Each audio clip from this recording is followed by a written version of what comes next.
Good morning students. आज हम सब हमारी हिंदी व्याकरण पाठ्य पुस्तक के अध्याय भाषा और लिपि का अध्ययन करेंगे। प्यारे छात्रों, बिना भाषा के मनुष्य मुख्य पशु के समान है, यानी मनुष्य को भाषा ही पशु से अलग व विशिष्ट बनाती है। भाषा ही मनुष्य को समाज व परिवार से जोड़ती है। भाषा ही वह साधन है जिसके द्वारा मनुष्य अपने दुख, सुख, खुशी, क्रोध आदि को प्रकट करता है।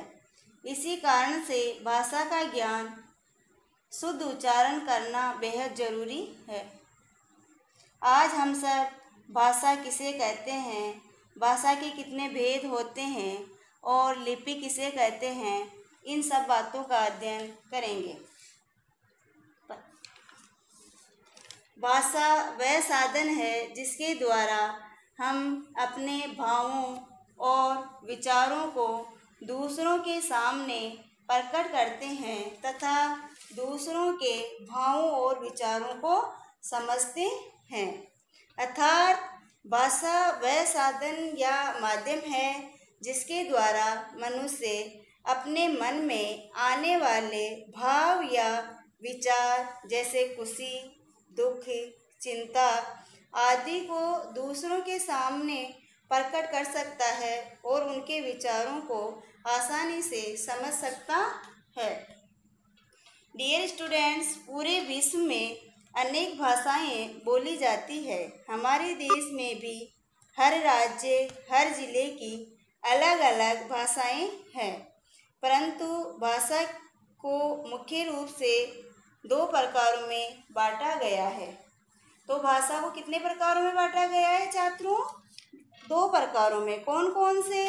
मौखिक भाषा, लिखित भाषा। तो पहला कौन सा है? मौखिक भाषा।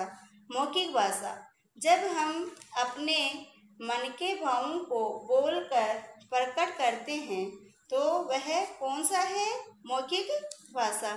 यानी कि जब हम भाषण, बातचीत, कहानी सुनना या किसी को सुनाते हैं आदि हमारे मन के भाव को प्रकट करने के साधन है, ये सभी मौखिक भाषा के अंतर्गत आता है। तो मौखिक भाषा के अंतर्गत कौन कौन आता है? तो मौखिक भाषा के अंतर्गत आता है बातचीत, कहानी सुनना या किसी को सुनाते हैं आदि हमारे मन के भाव जो है वो प्रकट करने के साधन है। ये सब किसमें? लिखित भाषा। जब हम अपने मन के भावों को लिखकर प्रकट करते हैं तो छात्रों, लिखकर जो प्रकट करते हैं वो कौन सी भाषा होती है? लिखित भाषा।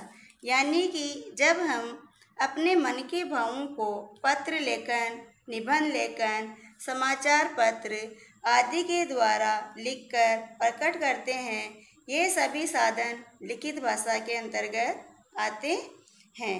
इस प्रकार मनुष्य अपने विचारों को मौखिक यानी बोलकर, लिखित यानी लिखकर प्रकट करते हैं। तो भाषा के कितने प्रकार हैं? भाषा के दो प्रकार है। कौन कौन से? मौखिक भाषा और लिखित भाषा। लिपि।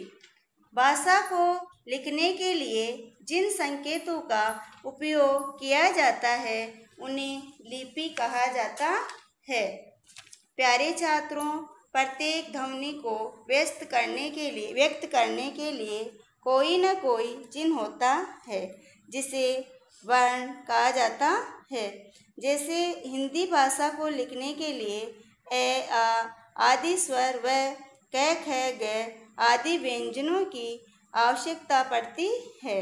अर्थात इनको लिखने का जो ढंग होता है उसे ही लिपि कहा जाता है। हर भाषा की अलग अलग लिपि यानी लिखने का ढंग अलग अलग होता है।